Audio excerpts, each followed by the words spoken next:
There are moments in your life that arrive disguised as something ordinary, a Tuesday night that feels like any other Tuesday night, until it isn't. They come without fanfare, without a dramatic shift in the lighting or a soundtrack swelling in the background. They are quiet, composed of small gestures and even smaller sounds, a shifting of weight on a worn sofa cushion, the almost inaudible catch of a breath. And in the aftermath, when you replay the memory, you see it for what it was, a fault line, the precise point where the entire landscape of your world tilted on its axis, and nothing was ever the same again. For me, that moment was the space between a question and a touch.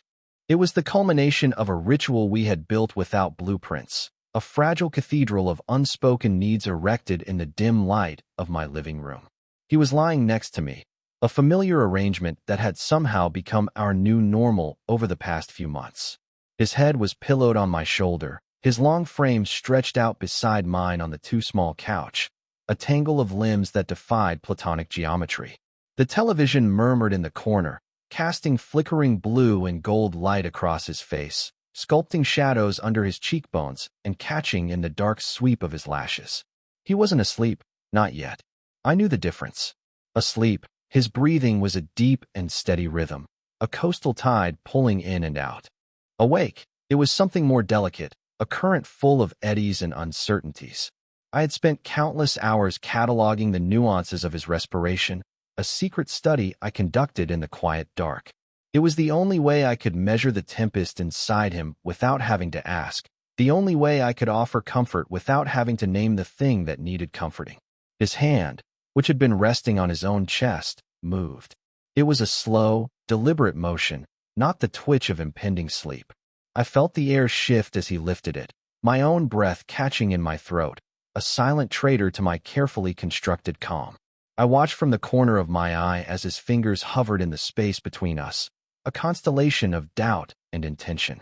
Then, his voice, so quiet it was almost a part of the television's low hum, broke the silence we had so carefully preserved. Liam. I made a sound of acknowledgement, a soft noise in my throat that I hoped sounded casual, sleepy. Anything to disguise the frantic drumming of my heart against my ribs. Anything to hide the fact that every nerve in my body was screamingly aware of his proximity, of the warmth of his body seeping into mine, of the scent of his shampoo that was now inextricably linked in my mind with the feeling of a fragile, dangerous hope. He shifted slightly, turning his head on my shoulder so that his breath ghosted against the side of my neck. It was a feather-light touch, but it sent a tremor through my entire system. "Is this real?" he whispered. The question hung in the air, shimmering and strange. It was a philosopher's query delivered with the intimacy of a confession. Real? What part of it? The movie we weren't watching? The exhaustion of another long week? Or this? This impossible closeness, this thing we were doing that had no name, this careful dance around the truth that had been living in my chest for years. I didn't know how to answer, because I had been asking myself the same question every night since this began. I had convinced myself it was a dream, a temporary state of grace born from his pain, and that one day I would wake up and the space beside me would be empty again, the couch just a couch, and my friendship with him would be reset to its factory settings. Before I could form a word, his hand completed its journey. His fingers, warm and calloused from the fretboard of the guitar he sometimes played, brushed against my jaw. It was not a casual touch. It was the touch of a cartographer mapping new territory, of a sculptor assessing the feel of marble before making the first cut. His thumb stroked gently along the line of my stubble, a slow, investigative gesture that felt both impossibly tender and deeply analytical. He was touching my face like he needed proof of my existence, like he needed to confirm through tactile sensation that this moment, this strange and beautiful bubble of quiet intimacy, was not a figment of his own weary imagination. And in that single, searching touch, the fault line cracked wide open. The ordinary Tuesday night was over. Something new, something terrifying and beautiful, was about to begin. To understand that touch, you have to understand the silence that came before it. Not just the quiet of that specific night, but the vast, echoing silence of the 5 years that preceded it. 5 years of a friendship so profound and so central to my life that I had built a fortress around my heart to protect it. Ethan and I had met in college, a collision of orbits that felt both random and preordained. I was the quiet one in the back of the lecture hall, the art student who saw the world in terms of light and composition, who preferred the company of a darkroom to a crowded party. He was the opposite, a magnetic force of easy confidence and booming laughter. He was on the soccer team, studying computer science, and seemed to collect friends as effortlessly as other people collected dust. I never understood why he chose me. On paper, we made no sense. He was all forward momentum and bright, primary colors. I was all quiet observation and muted, secondary tones. But from our first conversation, a rambling, late-night debate over the merits of a truly terrible sci-fi movie, something just clicked. He didn't seem to mind my silences. In fact, he seemed to treat them as spaces to be filled not with noise, but with his own comfortable presence. He saw something in my photographs that went beyond the technical skill, a loneliness he said he recognized, though he never explained what he meant. And I saw something in his relentless energy, a deep-seated restlessness that his easy smile could never quite hide. We became each other's anchor. The feelings, for my part, were a slow burn. They didn't arrive in a flash of lightning. They seeped in gradually, like water soaking into wood, until the very structure of our friendship was saturated with them. It started with an appreciation for his laugh, the way it started deep in his chest. Then it was the way his eyes would crinkle at the corners when he was genuinely amused. It was watching him across a crowded room and feeling a sense of rightness, of home, that I couldn't explain. I was a photographer. My job was to observe, to notice the details others missed.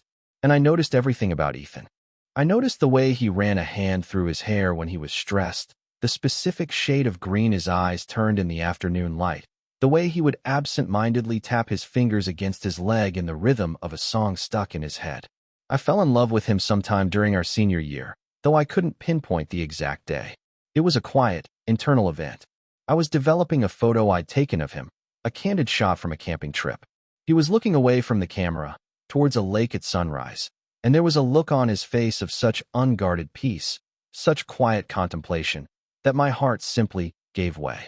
I remember standing there in the red glow of the darkroom, the chemical scent sharp in the air, looking at his image emerging in the developer tray, and knowing, with a certainty that was both terrifying and absolute, that I was lost. And I did what any rational person in love with their very straight best friend does. I said nothing. I packed the feeling away into a small, locked box in the back of my mind. I built walls around it, soundproofed it, and threw away the key. Our friendship was too important. He was too important. He was my person, the one I called when my car broke down, the one who talked me out of my own head when my anxiety got the better of me, the one who showed up with pizza and a stupid movie when a gallery rejected my work. Losing that was not an option. It was unthinkable. So I learned to live with the quiet ache, the low hum of longing that became the permanent soundtrack to my life. He started dating Jessica a few months after graduation. She was great. Smart, funny kind. She was good for him. I became a master of compartmentalization. I was the supportive best friend. I went to their housewarming party, helped them assemble IKEA furniture, and listened patiently as Ethan talked about their future. I learned to smile when he talked about her, to offer advice, to be the person he needed me to be. Each time was like a small paper cut on my soul, but I grew adept at hiding the bleeding. I told myself it was enough. Being in his orbit, being his closest confidant, it had to be enough. And for years, it was. We settled into a comfortable rhythm. We were two separate entities with our own lives, our own relationships, but we were a constant in each other's worlds.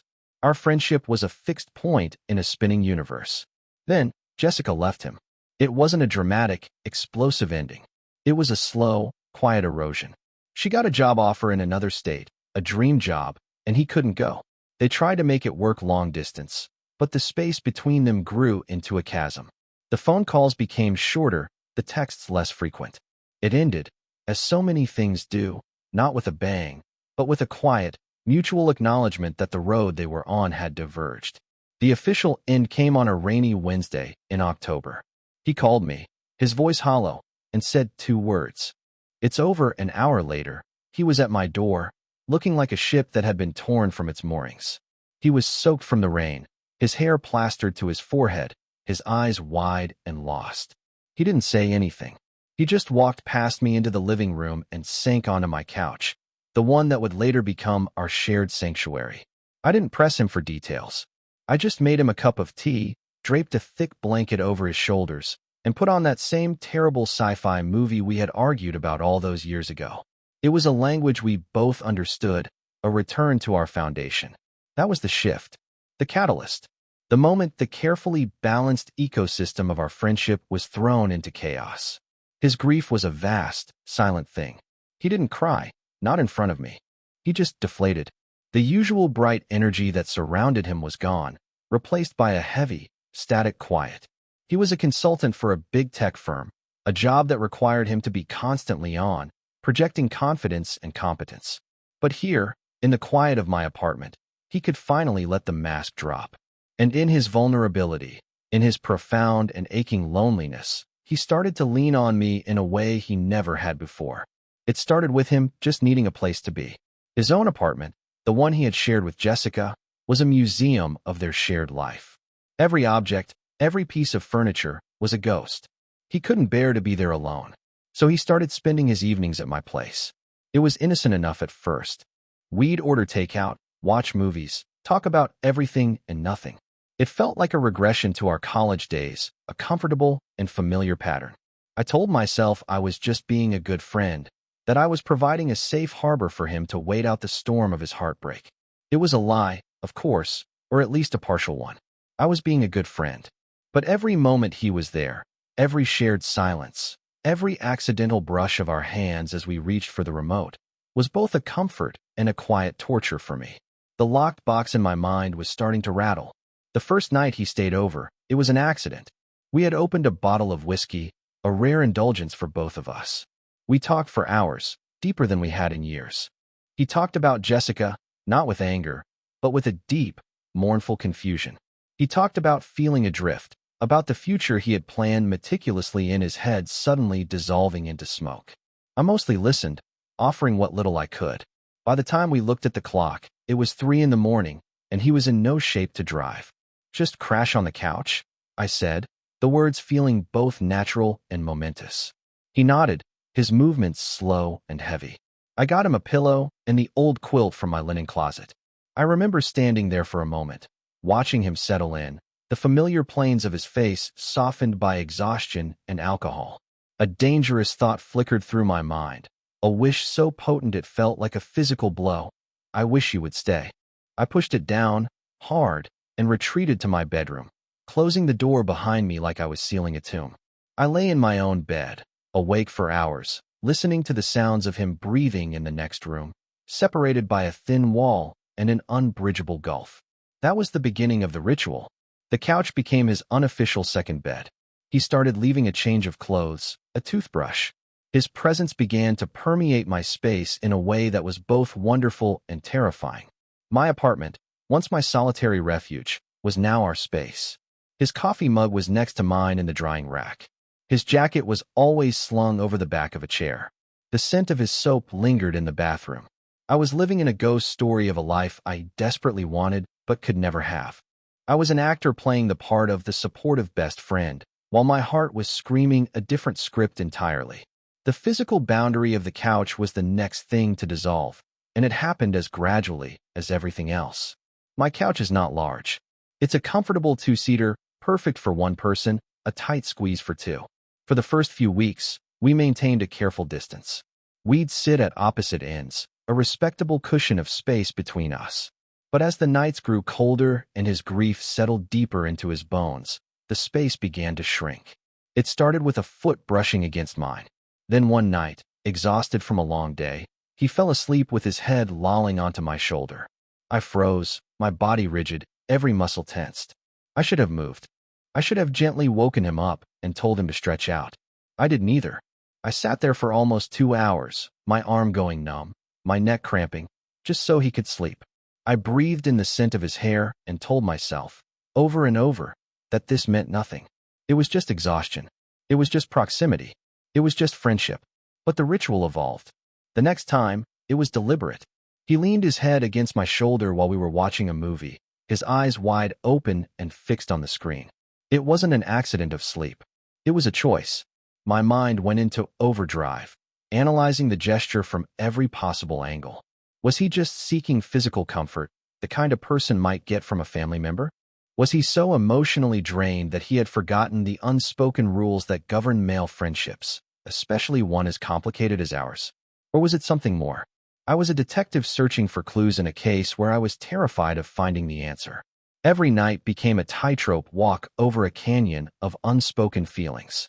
I was so focused on not falling, on not making a wrong move that would betray my own emotions, that I failed to notice he was walking the tightrope right alongside me. The cuddling, because there was no other word for it, though I refused to use it, even in the privacy of my own thoughts, became the new standard. He would come over after work, shed the skin of his professional life at the door, and we would gravitate to the couch. He would settle in beside me, and without a word, he would lean into me, his head finding its now familiar place on my shoulder, his arm sometimes draping across my stomach. I became an expert in stillness, in a form of silent communication that was all about receiving. I learned to be a steady presence, a solid object he could anchor himself to in his storm. And I loved it. God, I loved it more than I could ever admit. It was a poison paradise. To have him so close, to feel the warmth of him, the simple, solid reality of his body next to mine, was everything I had ever secretly wanted. But it was built on a foundation of his pain and my silence. It felt temporary, conditional. I was a substitute, a stand-in for the comfort he had lost. I was terrified that as soon as he started to heal, as soon as the storm passed, he would pull away and the ritual would end. The couch would become just a couch again, and the space between us would yawn back into a chasm. The anxiety was a constant companion. My photography began to suffer. I couldn't focus. My mind was a constant loop of analysis and fear. What does this mean? Does he know what he's doing? Does he have any idea what this is doing to me? I would lie awake at night, long after he had fallen into a deep sleep beside me on the couch, or, on a few particularly rough nights, on an air mattress on my bedroom floor, and I would just watch him. I would trace the lines of his face in the dark and feel a love so profound and so painful it felt like it would tear me apart. This was the landscape of my life for 3 months. A fragile, beautiful, terrifying routine of ambiguous intimacy. A holding pattern of hope and dread. And that brings us back to that Tuesday night. It felt different, somehow. The air was heavier, charged with a new kind of energy. The usual melancholy that clung to him seemed to have receded, replaced by something else, something I couldn't name. An intensity, a watchfulness. When he had settled in beside me, his touch felt less like a search for passive comfort and more like an act of seeking. He was more present, more aware. The silence between us wasn't empty. It was full of unspoken questions. It was in this charged atmosphere that he whispered it. Is this real? My mind, which had been racing, suddenly went still. It was the question I had been avoiding for months, the one I had pushed down every time it tried to surface. And here it was, spoken aloud in his voice. I couldn't lie. I couldn't pretend I didn't know what he was asking.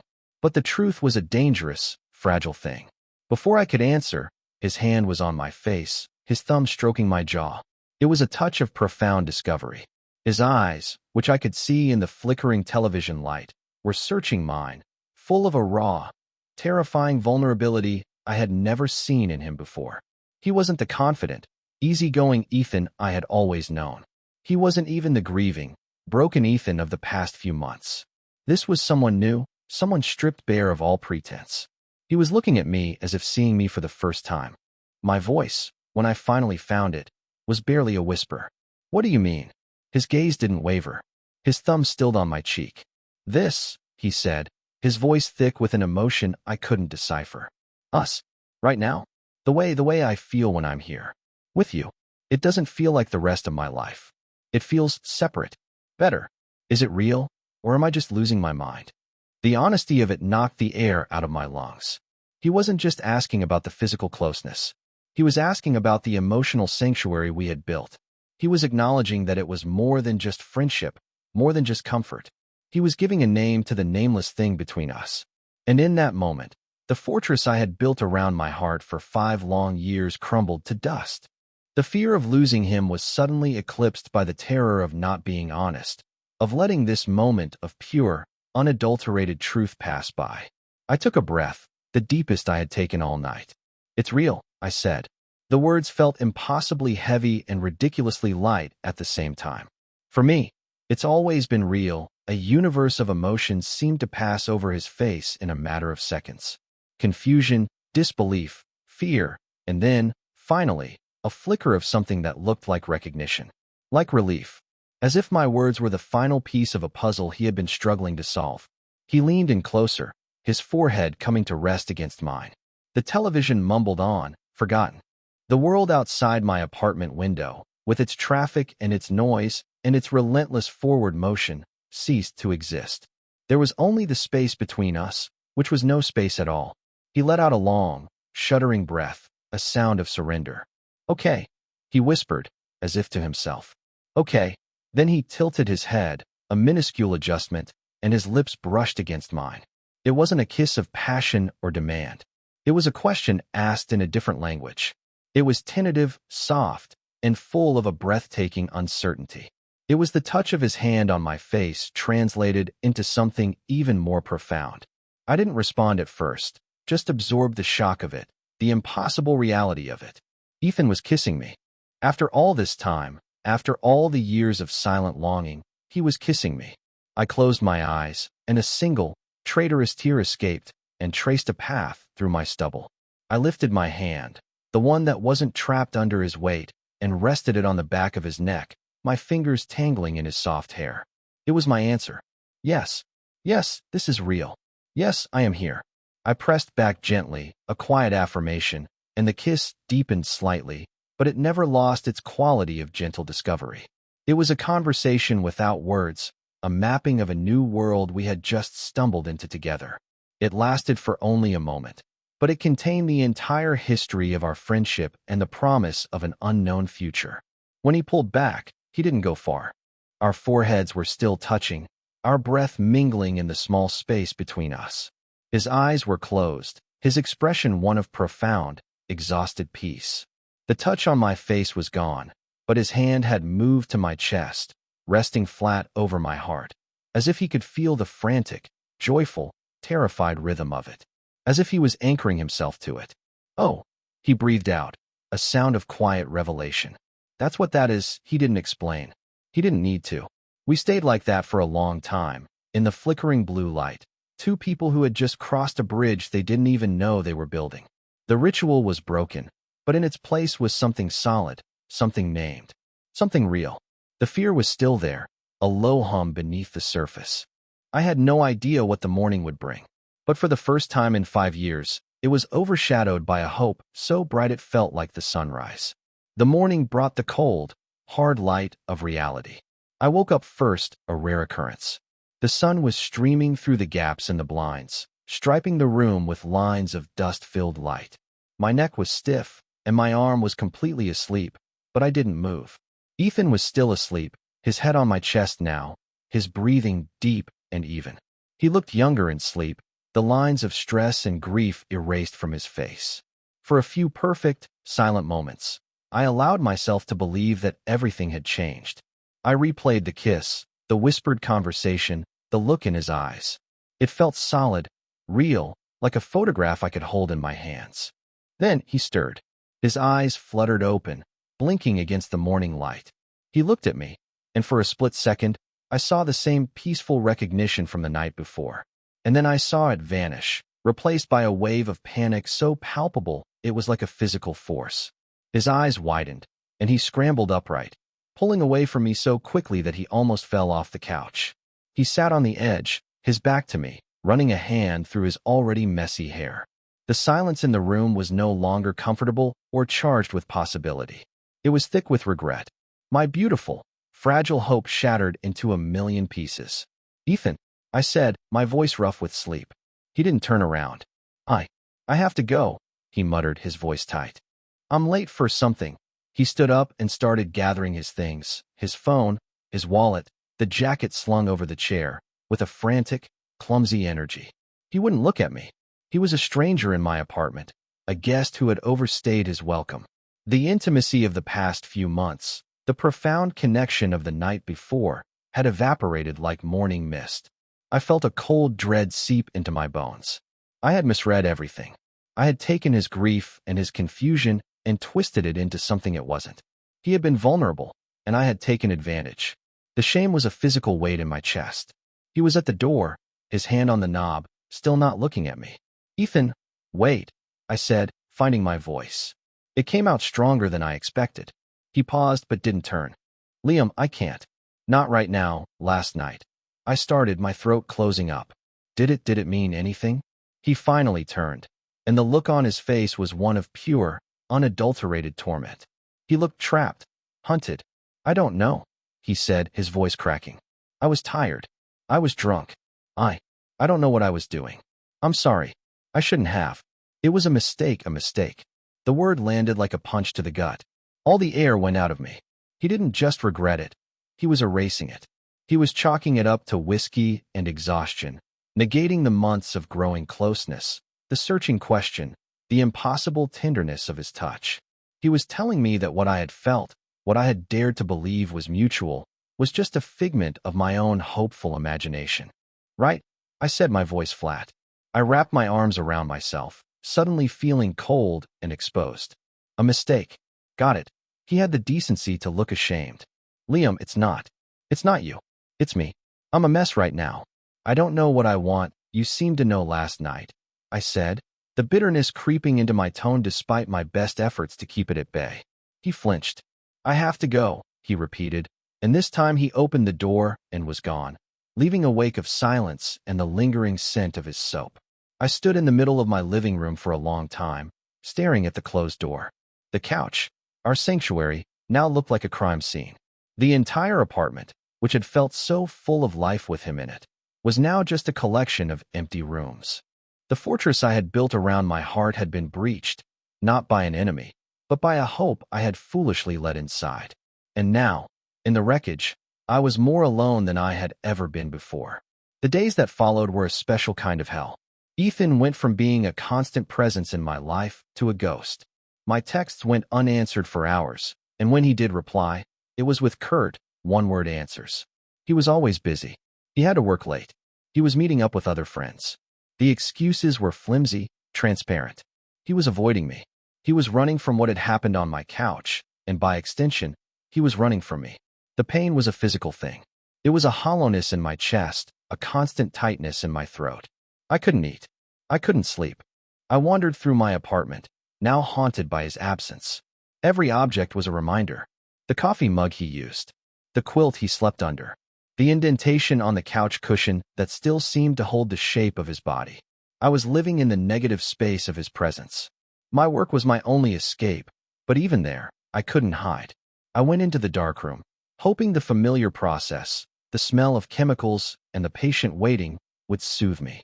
I tried to develop some new shots I had taken, street photography from downtown. But as I watched the images emerge in the tray, all I could see was his face. All I could think about was his hand on my cheek, his whispered question. Is this real? It was a mistake. The two phrases warred in my head.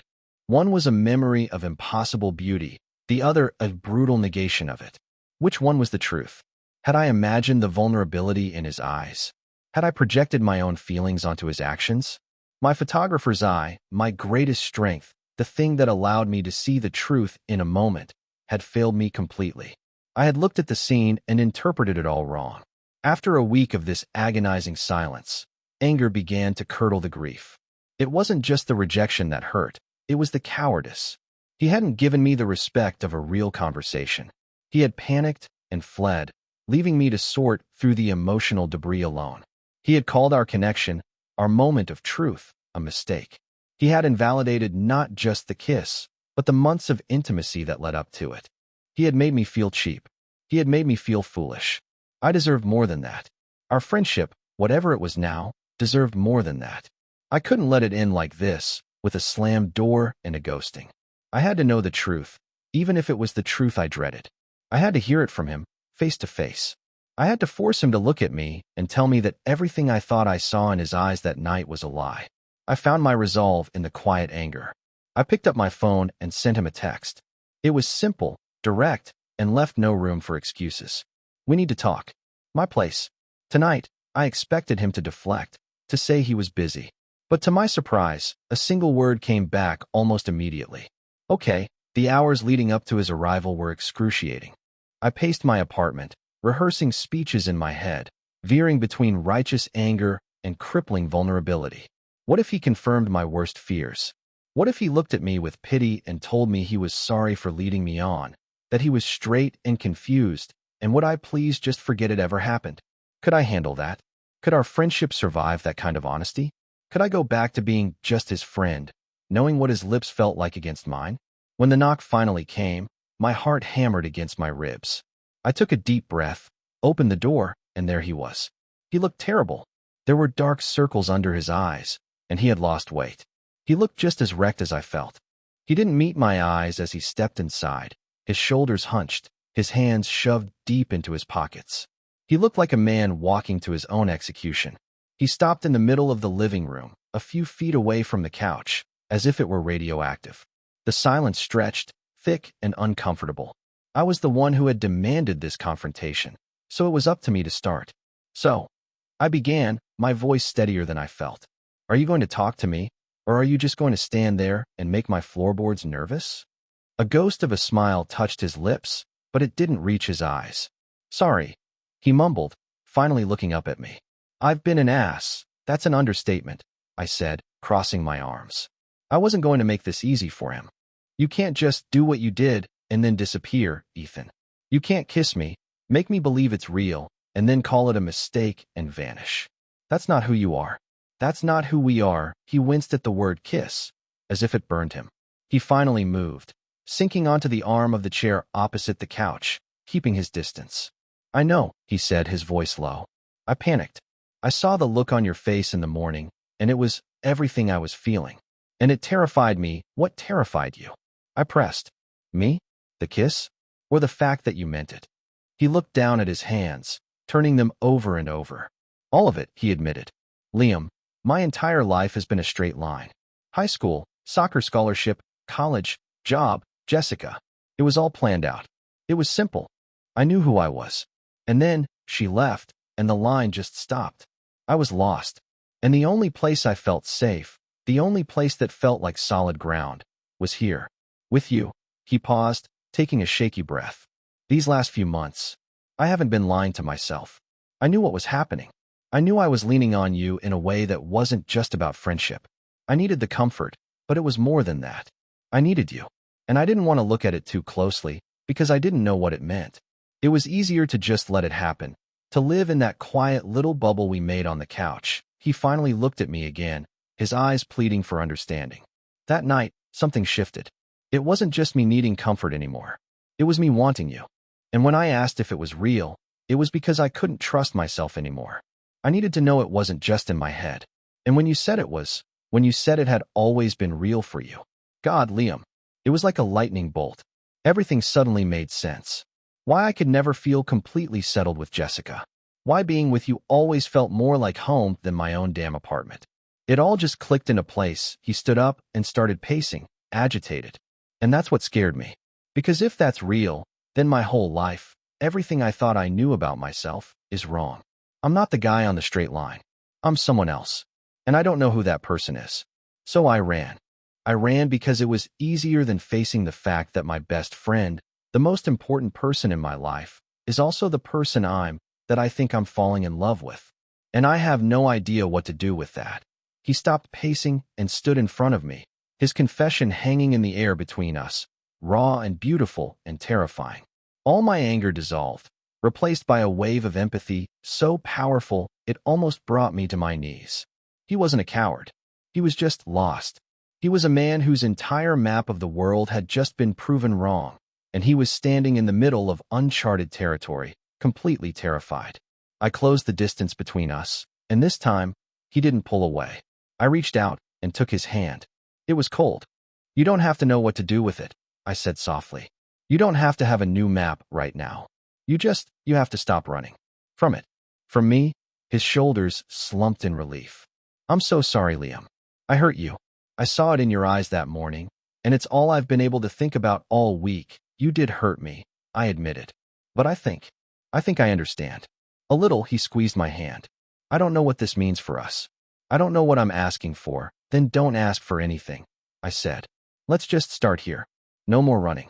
No more pretending it was a mistake. Let's just be honest. That's all I want, he nodded, a tear finally tracing a path down his cheek. He looked exhausted, but for the first time in a week, he also looked free. He looked real. He stepped closer and wrapped his arms around me, pulling me into a hug that was fierce and desperate and full of a week's worth of unspoken apology. I held him back just as tightly, burying my face in his shoulder, breathing in the familiar scent of him. It felt like coming home after a long, terrible journey. We weren't on solid ground yet. We were still in uncharted territory. But for the first time, we were looking at the map together. The days and weeks that followed our conversation were a delicate process of rediscovery. We were learning a new language, translating the unspoken intimacy of our old ritual into something intentional and new. The frantic, desperate edge was gone, replaced by a quiet, tentative tenderness. There were no grand romantic gestures, no dramatic declarations. Our new beginning was built out of small, ordinary moments, the same kind of moments that had defined our friendship, but now they were imbued with a different light. The couch was the first thing we had to renegotiate. For a few days, we avoided it, sitting in separate chairs like formal acquaintances. The space that had been our sanctuary was now a minefield of memory and potential awkwardness. Then one evening, while we were watching a movie, he just looked at me, a question in his eyes. I gave him a small nod. He moved to sit beside me, and the air crackled with a gentle tension. He didn't immediately lean on me. We just sat, our shoulders barely touching, both of us hyper-aware of the proximity. After a while, he slowly, deliberately, rested his head on my shoulder, just as he had done 100 times before. But this time was different. It wasn't a gesture of unconscious need. It was a conscious choice. A statement. I leaned my head against his, and we sat like that for the rest of the movie, two halves of a whole, fitting back together in a way that felt both familiar and brand new. We started talking, really talking, not just about movies or work, but about the things we had kept hidden. I told him about the day in the darkroom, about the years of carefully guarding my feelings. I confessed how much I had both loved and resented our couch ritual, how it had been both a gift and a form of exquisite torture. He listened without interrupting, his expression a mixture of awe and regret. He told me about the deep, persistent loneliness he had felt even when he was with Jessica, a feeling of being fundamentally misunderstood that he could never put into words. He said being with me was the only time that feeling went away, the only time he felt truly seen, and that the realization had scared him more than anything. We were like two archaeologists, carefully brushing the dust off the artifacts of our shared history, seeing them in a new context. Our friendship hadn't been a lie. It had been the solid foundation upon which this new, unexpected structure was being built. The love I had felt for him hadn't been unrequited. It had just been speaking a language he hadn't yet learned to understand. The physical affection evolved slowly, naturally. It started with him taking my hand while we were walking down the street, his fingers lacing through mine with a confidence that surprised us both. Then there were casual touches that weren't casual at all, a hand on the small of my back as I passed him in the kitchen, his arm slung around my shoulders on the couch, his foot seeking mine under the table. Each touch was a quiet affirmation, a reinforcement of the new reality we were building. The second kiss happened about 2 weeks after our talk. We were in my kitchen, making dinner. I was chopping vegetables, and he was standing beside me, stirring a sauce on the stove. There was an easy domesticity to it that felt both comfortable and revolutionary. I made a stupid joke, and he laughed, that deep, booming laugh that I loved. The sound filled the small kitchen, and I looked up at him, my heart feeling so full it might actually burst. He was already looking at me, his smile softening, his eyes full of a warm, unguarded affection. He leaned over, turned my face towards him with a gentle hand on my chin, and kissed me. This time, there was no hesitation, no uncertainty. It was a kiss of pure, simple joy. It was sweet and sure, and it tasted faintly of the tomato sauce he was making. It was perfect. It was real. He didn't stay on the couch anymore. One night, after we had fallen asleep tangled together there, I woke up around 2 in the morning with a cramp in my neck. "This is ridiculous," I mumbled into his hair.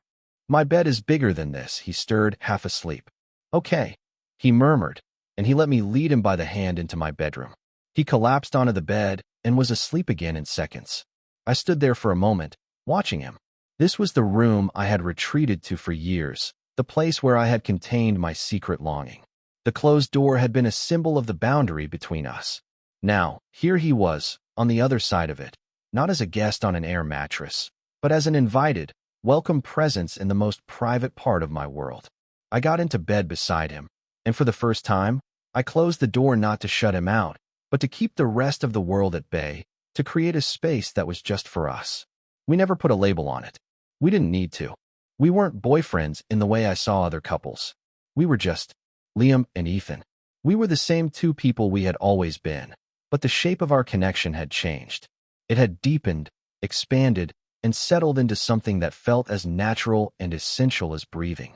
My apartment truly became our home. His things slowly migrated from his place to mine, not out of a formal decision to move in, but through a slow, organic process of accumulation. A few more shirts in the closet, his favorite books appearing on my shelves, his guitar finding a permanent home in the corner of the living room.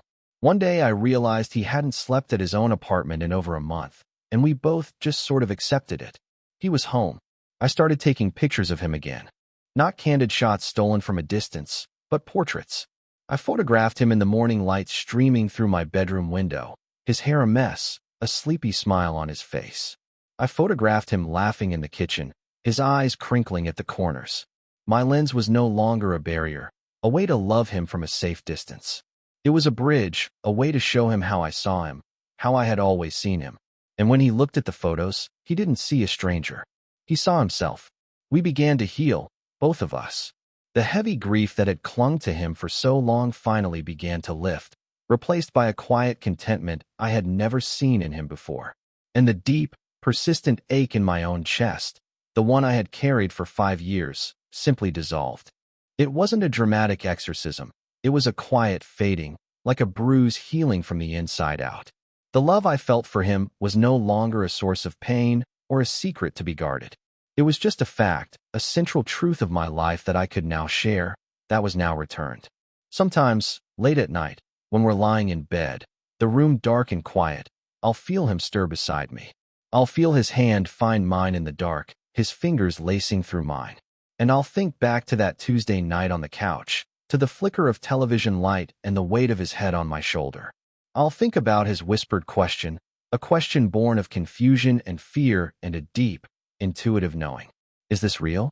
And I'll think about his touch, the way his fingers mapped the side of my face as if searching for proof, for an anchor in a world that had suddenly tilted. That moment wasn't the end of one story and the beginning of another. It was simply the turning of a page. It was the point where two parallel lines, running alongside each other for years, finally, impossibly, converged. We didn't find a new, magical world. We just learned to see the one we were already in with honest eyes. We began to heal in the beautiful, honest silence we'd learned to create together, a silence no longer defined by what was unsaid, but by everything that no longer needed to be spoken. It was real. It had been all along. We just had to be brave enough to touch it.